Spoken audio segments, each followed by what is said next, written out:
ओम ओम ओम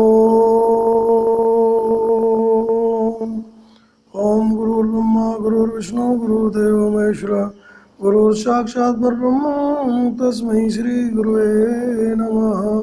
अखण्डमण्डलाकारं व्याप्तं येन चराचरं तत्पदं दर्शितं येन तस्मै श्री गुरुवे नमः। गुरुचरणकमलेभ्यो नमः। ओम शुक्लां ब्रह्मचारसार परमाद्यं जगद्व्यापिनीं वीणापुस्तकधारिणीं जडान्धकारां पाहामस्ते स्फाटिकमलिकां विदधतीं पद्मासने संस्थितां वन्देतां परमेश्वरीं भगवतीं बुद्धिप्रदां शारदाम्। प्रियात्मन, आज की इस वेला में हम अखंड महायोग में आप सभी का ऋषिकेश की तपोभूमि से हार्दिक स्वागत करते हैं एवं आपके अंदर बैठी हुई इस महामाया आदिशक्ति परम सत्ता कुंडली शक्ति को कोटि कोटि नमन करते हैं। बड़े भाग्यशाली हैं आप जिनको इस ज्ञान की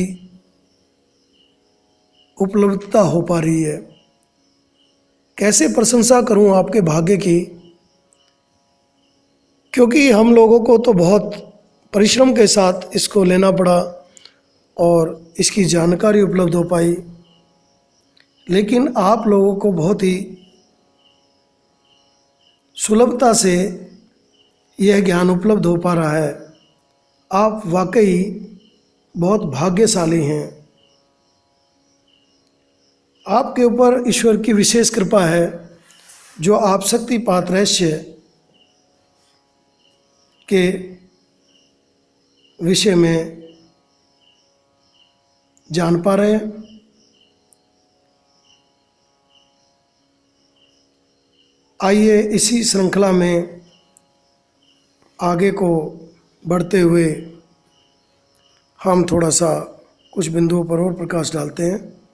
आज का विषय हम लोगों ने चुना है गुरु कृपा द्वारा शक्ति जागृति के उपाय। नारद भक्ति सूत्र में परम प्रेम रूपा भक्ति की प्राप्ति अर्थात आह्लादनी जागृत करने की कई उपाय दिए गए हैं।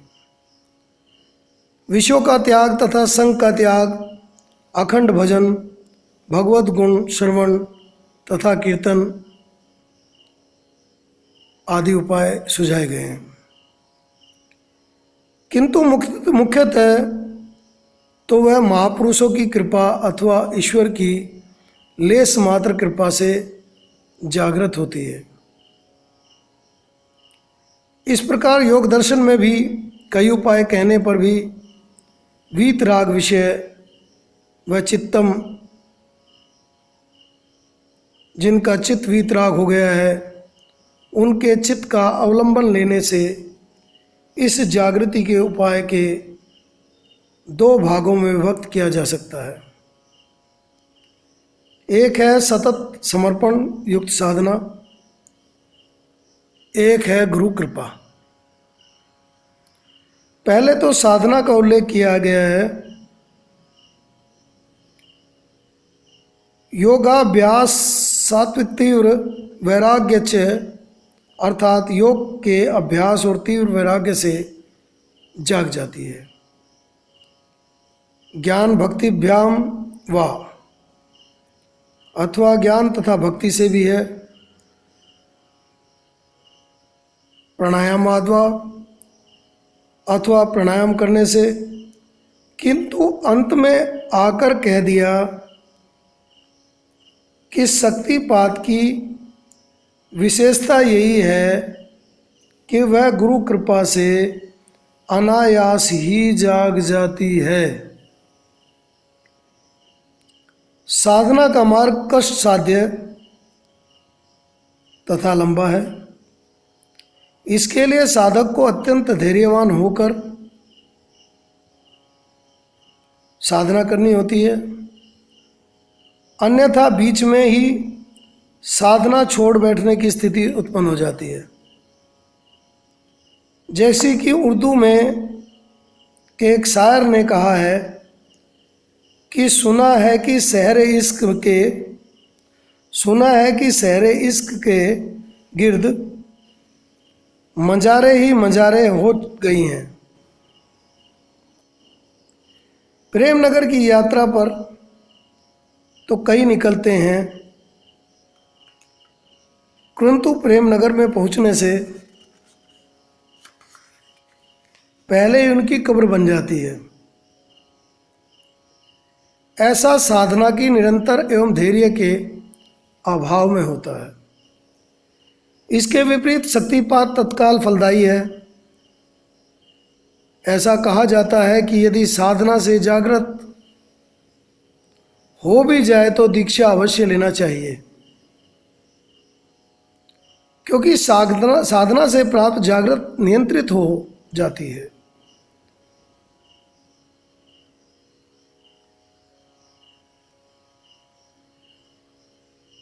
ऐसा आवश्यक है, दीक्षा के द्वारा उनको नियंत्रित करा लेना आवश्यक है, अन्यथा अनिष्ट की संभावना हो जाती है।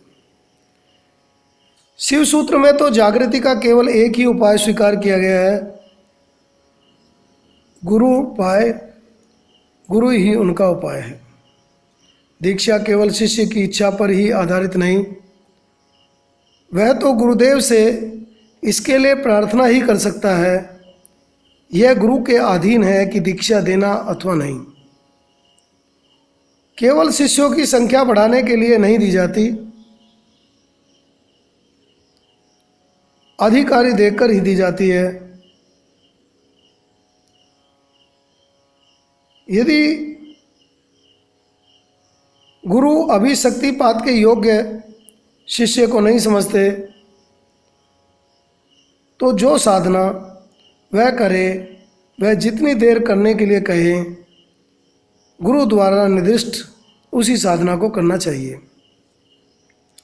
तभी गुरु की प्रसन्नता प्राप्त होती है। कहा भी है, ततु गुरु कृपेयम लभ्यते, परंतु यह शक्तिपात दीक्षा गुरु की कृपा से ही प्राप्त होती है। अतः यदि गुरु कुछ समय ठहरने के लिए कहे तो शिष्य को शीघ्र दीक्षा के लिए आग्रह नहीं करना चाहिए। शक्ति जागृति हो अथवा सुषुप्त, वह सदैव ही ज्ञानवती होती है। अंतर केवल इतना है कि प्रसुप्त शक्ति का ज्ञान बहिर्मुख होता है। उस समय भी चित्त के बहिर्मुख संकल्पों, विचारों, वासनाओं एवं भावों को साक्षी ही करती है। शक्तिदात्री भी होती है, किंतु प्रसुप्त अवस्था में वह संस्कारों और वासनाओं का रूप ग्रहण करने से नहीं रोकती, जिससे प्रसुप्त शक्ति की क्रियाएं कर्म का रूप ग्रहण कर जाती हैं। किंतु इसकी दिव्यता यह है कि जागृति के पश्चात उसका ज्ञान अंतर्मुखता प्रकट हो जाता है। तब शक्ति ज्ञानवती होने के कारण क्रियावती भी हो जाती है। भाव यह है कि उसे चित्त में जन्म जन्मांतर के छुपे अंकित संस्कारों का पूर्ण रूपेण ज्ञान होता है। जिस संस्कार को कब कितनी तथा कैसी क्रिया की आवश्यकता है, इससे वह पूरी तरह अवगत होती है। उसकी क्रियाशीलता इस रूप से प्रकट होती है कि वह संस्कारों को वासना का रूप ग्रहण करने से पूर्व ही मन की इच्छा से स्वतंत्र क्रिया में परिणित कर देती है। इससे जहाँ एक और संस्कार क्षीण हो जाता है, वहीं दूसरी उस क्रिया का नया संस्कार संचय नहीं होता। तत्क्रियावती च भवती ज्ञानवता, शक्तिपात से शक्ति क्रियावती भी हो जाती है और शक्ति के ज्ञानवती होने का कारण भी उत्पन्न हो जाता है। मुख्यतः जो इसका उद्देश्य है वो यही है कि संस्कारों को नया बनने से बंद कर देती है और पुराने संस्कार कटने लगते हैं। जिससे प्रारब्ध सीधा हो जाता है और आप उस मोक्ष के द्वार की ओर सतत प्रयास स्वतः करना शुरू कर देते हैं। अर्थात आपके अंदर वो विवेकपूर्ण जागृति उस आनंद को देती है। वो आह्लादनी शक्ति का जब प्रादुर्भाव आपके शरीर में होगा, निरंतर वो अनेक दिव्य यात्राएं कराती हुई, दिव्यता से भरती हुई, रोमांच से भरती हुई आपके जीवन को ऐसा बना देगी जिससे आप कह उठेंगे कि जो जानना था वो जान चुका। परंतु इसमें एक भेद है, आएंगे इसमें योग भ्रष्ट लोग या जो वास्तव में इस ज्ञान को लेना चाहते हैं, वो जो जगह जगह से भटक चुके हैं, अनेक जगह अनेक स्थानों पर कुछ देख आए हैं, वही लोग आएंगे। या फिर बिल्कुल कोरा कागज़ आएगा जिसको अभी लिखा नहीं गया, वो इस मार्ग में होगा। लेकिन हमारा प्रयास है कि हम आपको अवगत कराएं इन सब चीज़ों से, सब जानकारियों से। हमारी ये पुस्तकें अमेज़ॉन और फ्लिपकार्ट दोनों पर उपलब्ध हैं, आप वहाँ से भी इनको प्राप्त कर सकते हैं। मैं आपके अंदर बैठी हुई इस माँ भगवती को कोटि कोटि नमन करता हूँ एवं आपके कल्याण की मंगल कामना करता हूँ। पुनः फिर एक बार अखंड महायोग में आपका हार्दिक अभिनंदन करता हूँ। हरिओम तत्सत, हरिओम तत्सत, हरि।